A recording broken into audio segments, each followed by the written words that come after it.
Alright, magandang gabi po sa inyong lahat mga kababayan. Batang Maynila to, it's ayan mga kababayan sa ating screen. Ito pong si Tito Vic and Joey ay meron pong tatanggaping award mga kababayan. Sa darating na 20th of February 2024 ay makatatanggap itong Tito Vic and Joey ng isang award. Galing po ito sa Global Trends Business Leaders Awards 2024. Diyan po gaganapin sa Grand Ballroom, Okada, Manila. Ang award pong matatanggap nila ay Noontime Entertainment Vanguard Award. Yan mga kababayan ang matatanggap ng TVJ sa darating na February 20, 2024. Yan mga kababayan. Meron bang ganito yung kabila? Yung bulutong na na nagmamalaki na sila ang number 1 noontime show daw. Meron bang award? Yung bulutong. Wala bang bulutong award? Lalong-lalo na si Atty. Angas mga kababayan. Na magsalita akala mong galing-galing. Di ba? Lalo na nung kasagsagan ng labanan. Nung sa kanila pa yung Itbulaga. Ang sobrang yabang yan. Sabi niya, kanino ba ang Itbulaga? Sa atin ang Itbulaga. Ganun yun di ba? Tapos nung na cancela yung kanilang kanilang dumatawag doon, trademark. Di ba? Pagkaharap niya doon sa camera, ganyan pa siya. Itbulaga! Kami ang Itbulaga. Ito ang title namin, Itbulaga. Yabang talaga niya ni Atty. Angas Ikaw ba, Atty. Angas? Nabigyan ka na ba ng award dahil sa pag-host mo sa noontime show? Sabi mo 44 years na kayo. 44 years, meron ka bang award?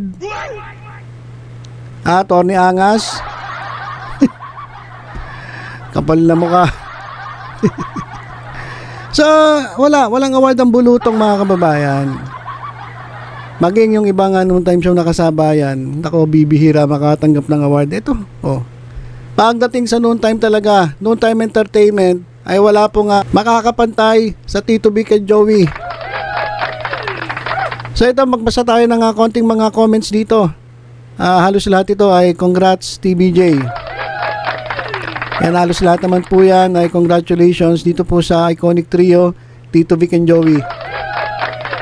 At ito naman mga kababayan, ngayon po ay Pebrero na, pero nung nagdaang buwan, buong January mga kababayan, ito po yung AGB Nielsen Media Research NUTAM TV ratings buong buwan ng Enero, January 1 to 31, 2024. At dito mga kababayan, kung titingnan ninyo, talaga namang na-dominate ng Itbulaga ang TV ratings. January 1 to 31, hindi na natin isa-isahin, tingnan na lang natin yung average. Ang average ng Itbulaga sa buong buwan ng Enero 2024 ay 4.3%. Malaki na po yan sa noontime mga kababayan, yung 4.3%. Hindi katulad nung sa kay Buknoy. Yung rating ni Buknoy, pinapakita ni Buknoy dun sa kanyang Facebook page, umaabot ng 18%. Kalokohan nga. Kalokohan yung rating niya, 18%. Sa noontime mga kababayan, ng 4.3%, napakalaki na po niyan. Kaya okay maniniwala dun kay Buknoy. Pangalawa po, ang It's Showtime na may 3.6%. At etong tahanang pinakamasaya na nangangarap maging numero 1 mga kababayan ay nananatili sa Kulelat na may 2.9%. Average na po yan mga kababayan. So ibig sabihin yan talagang pag ikaw ay nag-average ng ganyang kababa, na po yan, mabigat na po yan. Talagang sobrang baba na yan kasi average mo 2.9. So ang ibig sabihin sa buong 31 days ng January, hindi ka umaangat, lagi ka lang ganyan. 2.9, below 3%. So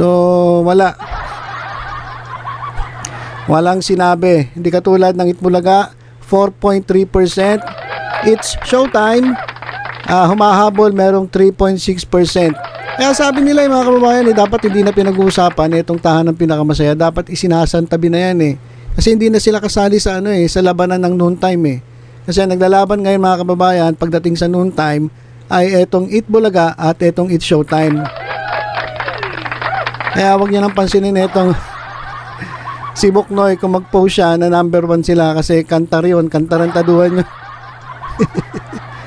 Ay ito mga kababayan, update din natin sa Eat Bulaga. Bukas po, araw ng Sabado, makikita po natin yan. Bukas po ay nandyan si Mr. Ito.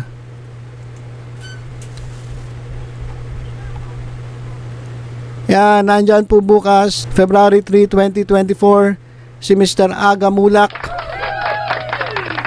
Dadalaw po siya dyan sa Eat Bulaga. At dadalawin niya itong kanyang anak na si Atasha. Si Atasha Mulak na talaga namang napakagaling din pagdating sa hosting. Kabago-bago mga kababayan pero nakikipagsabayan na sa mga iconic host ng Eat Bulaga. Yan mga kababayan, medyo medyo may edad na rin si Aga pero pogi pa rin yan Pogi pa rin talaga. Ito pakita ko sa inyo yung mga litrato ni Aga nung siya'y nasa kabataan pa. Ayan, tingnan niyo mga kababayan. Di ba? Ayan tingnan niyo mga kababayan yung itsura ni Aga Mulak nung talagang siya'y talaga namang sumikat. At naging miyembro ng Bagets. Ayun yung nagpasikat sa kanila yung Bagets. Talaga namang ayan tingnan nyo naman ito. Ayan di ba? Parang sabi nila parang Tom Cruise daw pero iba yung feature ng mukha nila. Medyo lang kasi ngayon mga kababayan, medyo tumaba. Saka ewan ko kung walang pambili ng pang-ahit. joke lang po. Ayaw niya mag-ahit Bakit kaya ayaw mag-ahit na ito? Siguro yan, pangkiliti.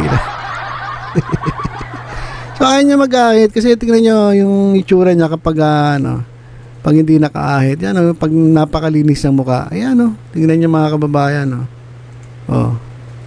Ayan di ba? So yan yung yung yan yung Aga Mulak na sumikat. Hanggang ngayon naman sikat si Aga Mulak. Pero iba pa rin talaga nung nung kabataan niya. Ito. Tingnan natin yung ilang mga litrato ni Aga. Ito.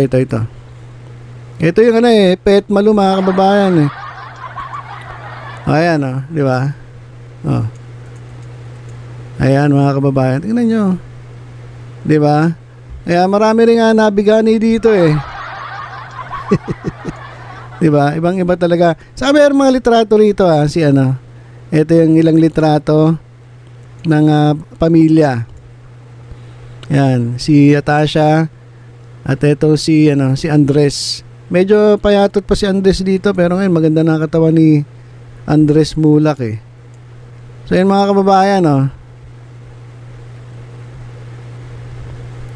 Kaya naman itong si Andres Mulak masasabi natin na may pinagmanahan. Ito yung magkapatid Tingnan natin yung magkapatid. Itong kambal. Ayan di ba? So yun mga kababayan yung yung mga litrato ni Bagets, ni Aga Mulak nung panahon na talagang